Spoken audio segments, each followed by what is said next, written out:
Hello my dear students, स्वागत करती हूँ आप सभी का आपके अपने यूट्यूब चैनल सितंबर शिल्पी क्लासेस में। फ्रेंड्स, आज की क्लास में कुछ इम्पॉर्टेंट चीज़ पढ़ेंगे। आज हम लोग रेशम और ऊन के बारे में पढ़ेंगे और ये दोनों ही इम्पॉर्टेंट है। देखिए, रेशम के बारे में मैंने पहले पढ़ा चुकी हूँ। अब उसके बारे में कुछ इम्पॉर्टेंट फैक्ट है, उसी के बारे में चर्चा करेंगे, पूरी डिटेल से नहीं पढ़ेंगे। तो देखिए, भारत में रेशम के कपड़े प्राचीन काल से ही बनाए गए हैं। इससे पहले मैं पढ़ा चुकी हूँ कि रेशम का मूल चीन में था, परंतु रेशम का प्रयोग भारत में भी किया गया होगा। रेशम की बुनाई का उल्लेख ईसा पूर्व 3वीं शताब्दी से मिलता है। भारतीय और चीनी रेशम में भेद किया गया। रेशम की बुनाई केंद्र राज्यों की राजधानी तीर्थ स्थलों, व्यापार केंद्रों के निकट विकसित हुए। बुनकरों के प्रवास से अनेक नए केंद्र विकसित और स्थापित हुए। हमारे देश के विभिन्न प्रदेशों में रेशम की बुनाई को विशिष्ट शैलियाँ हैं। कुछ महत्वपूर्ण केंद्र निम्नलिखित है।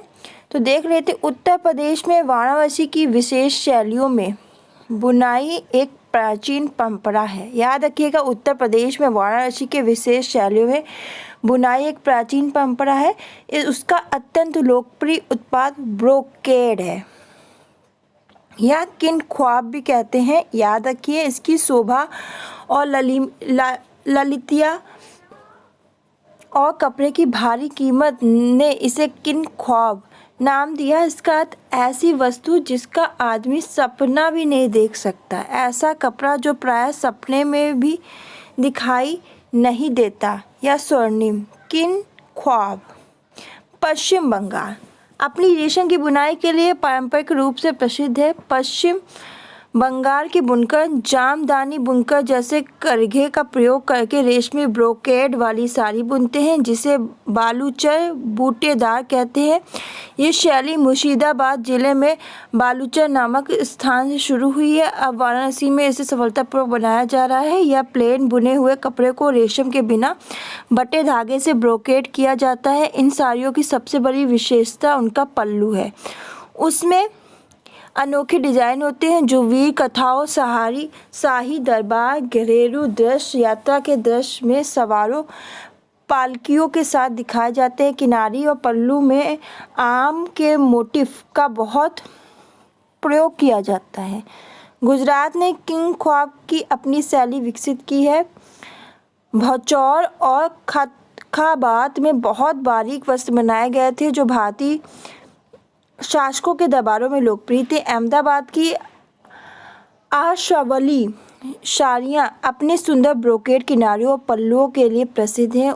उनमें भव्य सोने और चांदी की धातु पृष्ठभूमि होती है, जिस पर रंगीन धागे से पैटर्न बुने जाते हैं। कपड़े पर मीनाकारी जैसी छवि आ जाती है। पैटर्न में मानव, पशु, पक्षियों के मोटिफ प्राय बना दिए जाते हैं, क्योंकि गुजराती लोकप्रिय लोक परंपरा के अभिन्न अंग है। तमिलनाडु में कांचीपुरम प्राचीन काल से दक्षिण भारत में ब्रोकेड बुनाई का एक प्रसिद्ध केंद्र है। पारंपरिक साड़ियों में ब्रोकेड वाले भव्य पल्लू के साथ पक्षियों और पशुओं के मोटिफ होते हैं। दक्षिण भारतीय कपड़ों में गहरे रंग जैसे लाल, बैंगनी, रंगीन, नारंगी, पीला, हरा, नीला प्रमुख हैं। महाराष्ट्र में औरंगाबाद के निकट गोदावरी नदी के किनारे स्थित पैठण दक्कन प्रदेश का एक प्राचीनतम नगर है। यहाँ किनारियों तथा मोटिफों के लिए सोने का जड़ाऊ बुनाई वाली रेशम की विशेष साड़ियों के लिए प्रसिद्ध है। पैठण में प्रयुक्त ट्रेपेस्ट्री बुनाई सजावटी बुनाई की प्राचीनतम तकनीक है। यह घनी बुनाई वाले अपने सुनहरे कपड़ों के लिए जानी जाती है। झिलमिलाती सुनहरी पृष्ठभूमि में लाल, हरे, गुलाबी, बैंगनी रंग में बनाए गए विभिन्न पैटर्न, यानी बूटे हो गए, जीवन वृक्ष, विशिष्ट कलियां, फूलों की किनारियां मणियों की तरह चमकती हैं। ट्रेपेस्ट्री बुनाई असमतल बाने के सिद्धांत का प्रयोग करती है। बहुरंगी धागों का इस्तेमाल किया जाता है, फलस्वरूप कपड़ा दोनों ओर से एक जैसा दिखाई देता है। तो ये इम्पोर्टेंट है। सूरत है, अहमदाबाद, आगरा, दिल्ली, बुरहानपुर, तिरुचिरापल्ली, तंजावुर जरी ब्रोकेड बुनाई के लिए पारंपरिक रूप से प्रसिद्ध अन्य केंद्र हैं। आप देख सकते हैं कांचीपुरम से है ये आपकी किन ख्वाब ये है। ये आपका ठानी है। ये बालूचर बूटेदार है। ये आपका बनारस ब्रोकेड है। ये कुल्लू शॉल है। ये शाल जामवार है और ये शॉल है। अब ऊन देख लेते हैं। ऊन का विकास शीतल प्रदेशों के साथ जुड़ा हुआ है। जो शीतल प्रदेश है उनके साथ लद्दाख की पहाड़ियाँ, जम्मू कश्मीर आपका हो गया,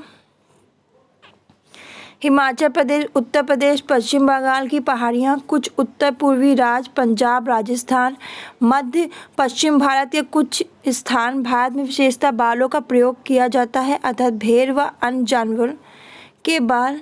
ऊन के सबसे पुराने संदर्भ में पहाड़ी बकरियों, कुछ हिरन जैसे जानवरों से प्राप्त बहुत बारीक बाल का उल्लेख है। 11वीं सदी की कश्मीरी साहित्य उस अवधि के बहुरंगी ऊन कपड़ों की बुनाई की पुष्टि करता है। 14वीं सदी से फारसी प्रभाव के कारण शालों का उत्पादन होने लगा है। उसने विभिन्न रंगों तथा पेचीदा पैटर्न में अत्यंत जटिल टेपेस्ट्री बुनाई का प्रयोग किया है।